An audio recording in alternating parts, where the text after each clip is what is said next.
The building which we see in front of us is, as the notice board proclaims, the factory of A&J Carter Limited in London Road, Oadby. But it was not always a factory. It was for many years a school. In fact, Oadby's only school. So let's go and have a look at it.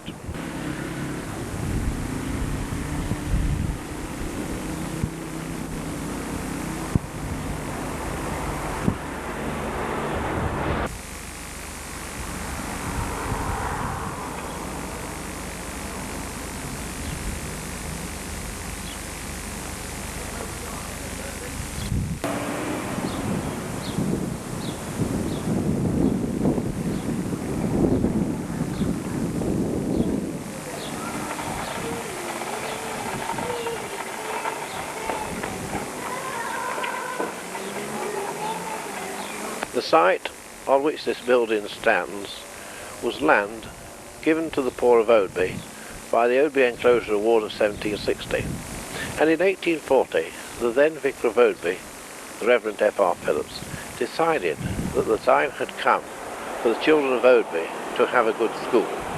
So he started to collect money for that purpose, and within 2 years had amassed a sum of £152 4 and 6, which he deposited in a bank in Leicester. But unfortunately the bank failed, and so the vicar lost most of his money. But completely undeterred, the vicar continued to collect money, and in a short time had raised another substantial sum, which, together with a grant from the government of £220 and a donation from the National School Society in London, placed him in a position to start building his school. So, with the consent of the parishioners, he decided to erect it on the poor's land, and building began in August 1847, was finished by April the 30th, 1848, and the school was officially opened on the 22nd of June 1848. It was a one-storey building, and traces of the original schoolroom can still be seen.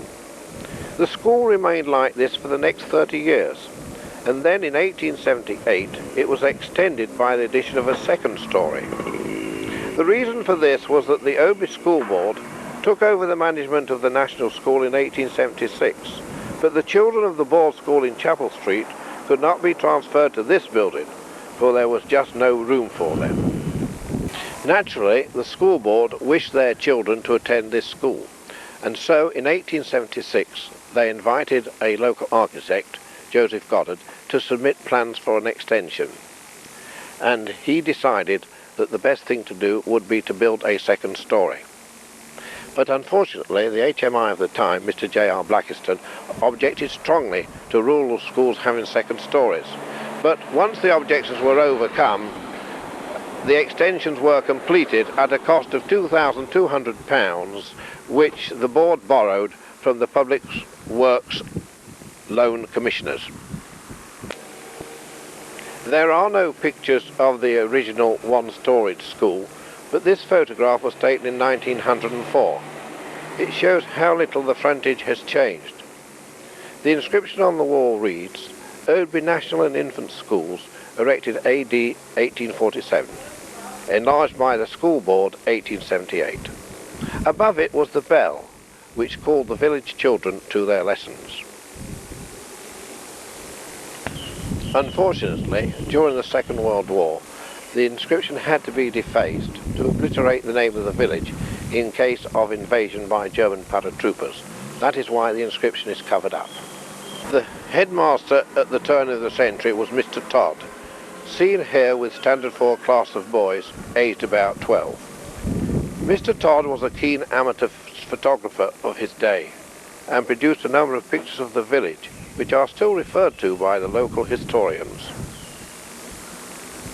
The school closed 50 years ago, but even so, there is plenty of evidence of its past history.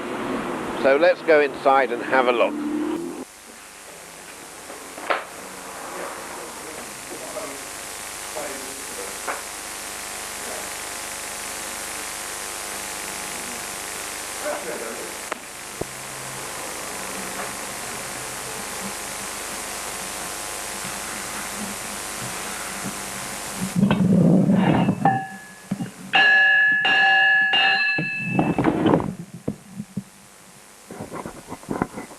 One important item that remains from these early times is the school bell, which used to hang in the belfry to summon scholars to school, since many families in Oadby at that time were too poor to own a clock.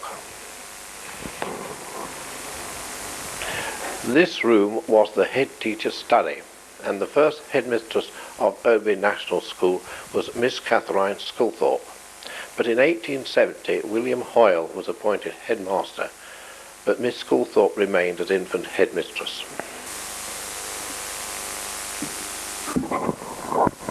We are now in the original schoolroom. From 1848 to 1878, this was the room where all the children of Oadby National School were taught, and in all some 130 children would be taught in this room. But it is doubtful whether the school ever had that number of children attending at the same time, for absenteeism was very rife in those days.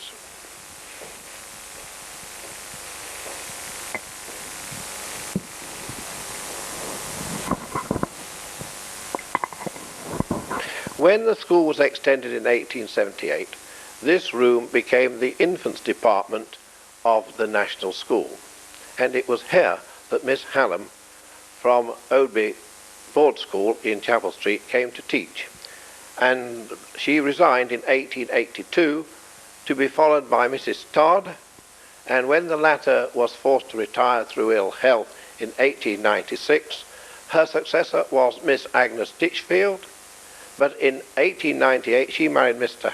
Allen and therefore had to resign, and her successor was Miss Annie Sampson, in whose charge the school was till when the infants were transferred to Sandhurst Street School in 1909.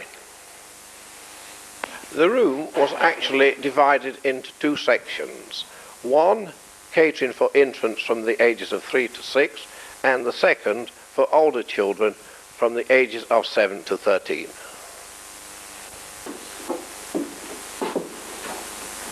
In 1878, a second story was added, and so I am now going up the stairs leading to the senior department.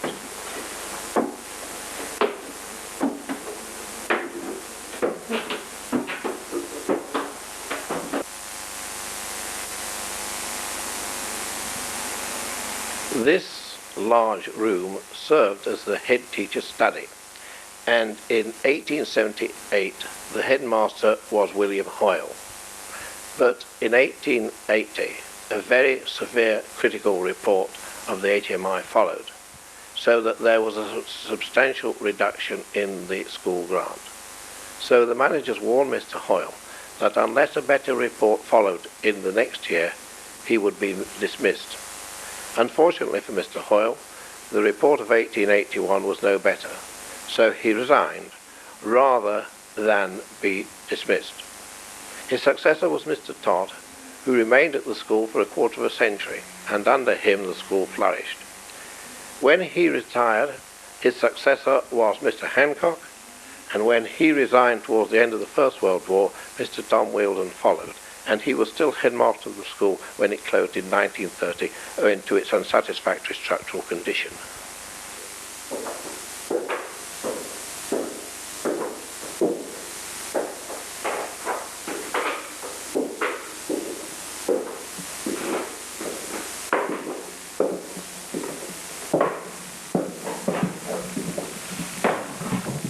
This is the senior schoolroom,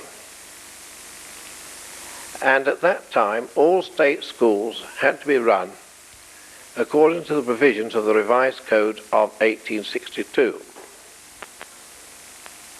The school was divided into 6 standards, and for each standard the code laid down a syllabus.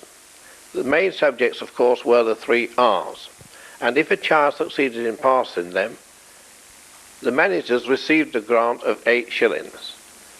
But for each failure, 2 shillings and 8pence was deducted. In addition, there was an attendance grant of 4 shillings, which was paid to the managers for every scholar in attendance of the average number of children in the school. The attendance grant meant that pressure was put on teachers to see that their scholars attended school regularly. But it was not until 1879 that compulsory attendance was enforced in Oadby, when bylaws of that year ordered that children in Oadby had to attend school from the ages of 3 to 13, except for factory children. Factory children were to spend half their time in school and half in the factory, and half-time attendance was not finished until 1918, but by this time most children in Oadby would be attending school full-time. As time went on, other subjects became recognised for grant, and these included geography, history, grammar, music and drawing. And in 1880 there would be about 140 children accommodated in this room. And when the school closed, there would be about a similar number. For when the infants moved out in 1909, the younger children of the senior school would be accommodated downstairs.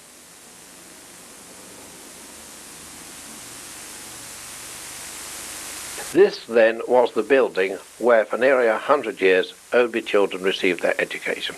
But when it closed in 1930, it continued to be of use. For during the Second World War, it became the headquarters of the ARP, where people came to collect their gas masks.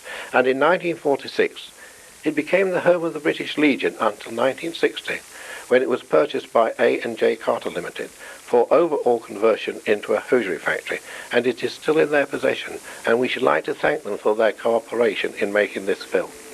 This then was the school which played such an active and vital part in the scores of the lives of Oadby children, for here it was that they received their grounding, a sound grounding in basic facts.